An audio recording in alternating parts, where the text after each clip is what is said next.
Then Saul dressed David in his own tunic. He put a coat of armor on him and a bronze helmet on his head. David fastened on his sword over the tunic and tried walking around because he was not used to them. "I cannot go in these," he said to Saul, "because I am not used to them." So he took them off.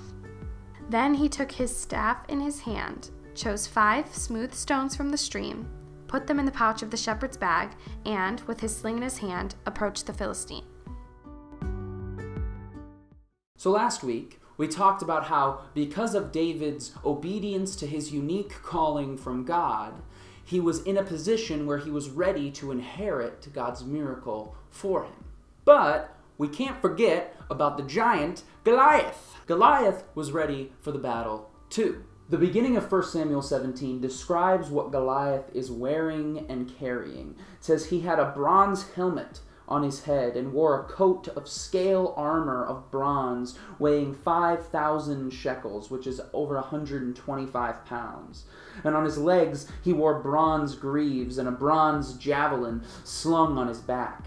His spear shaft was like a weaver's rod, and its iron point weighed 600 shekels, which is 15 pounds, just the point of the spear. Now, in ancient warfare, there are 3 different kinds of soldiers. There's cavalry, which is the guys who ride the horses and the chariots. There's artillery, which is archers and slingers. And then there's infantry, foot soldiers. This is who Goliath is. And in verse 8, when Goliath says, "Choose a man to come down to me," Goliath is expecting that the Israelites are going to choose another infantryman. And this was a common practice in ancient warfare. To avoid massive bloodshed, each side would choose their best man for a one-on-one duel to settle the score. And so Goliath is thinking he's going to fight another infantry. And that's what everyone is thinking. That's what King Saul is thinking. Watch what Saul tries to do. It says,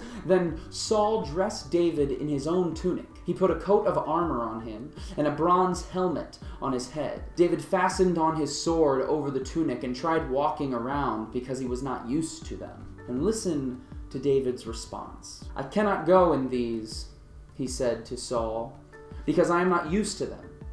So he took them off.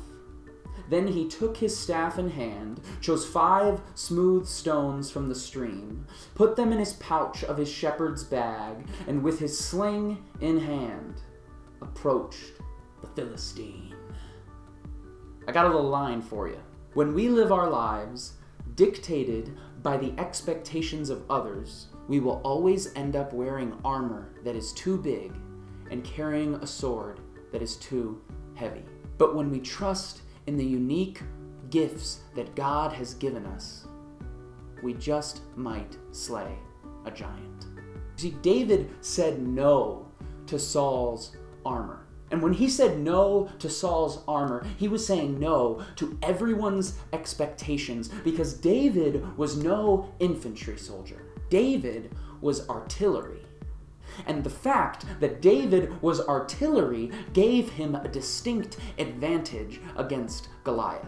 There's a historian by the name of Baruch Halpern, and he describes ancient warfare like a game of rock, paper, scissors. Infantry almost always beats cavalry because they can cut down the horse's legs, and while the cavalry soldier is sort of disoriented, they come down on them with the sword. Cavalry almost always beats artillery because cavalry is too fast for an archer to get a perfect shot on them because of the horse's speed. And artillery will almost always beat infantry because of their accuracy. An infantry soldier, because of their 125-pound armor and 15-plus pound shield, is going to be slow and weighed down so they can't move very fast. And you see, David was artillery. David was a slinger. And because of that, David didn't have to engage in hand-to-hand combat with Goliath. David could kill the giant from over 100 yards away before the giant could even see David coming. He was dead.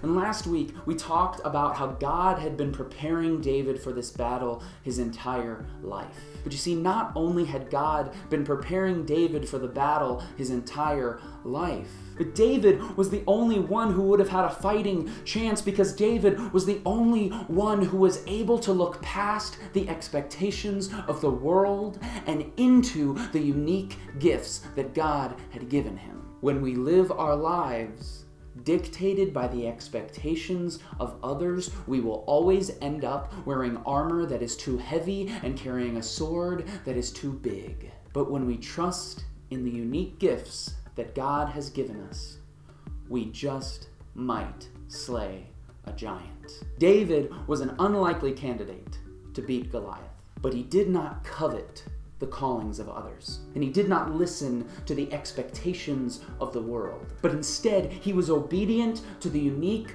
calling that God had given him, and he trusted in the unique gifts that God had bestowed upon him. And because of that, David was able to slay a giant. And when we are faithful to the unique callings God has given us, and when we trust in the unique gifts that he has bestowed upon us, I have faith that we will see miracles happen in our lives. I have faith that God will use us to destroy the giants in our lives, just like David in the valley of Elah.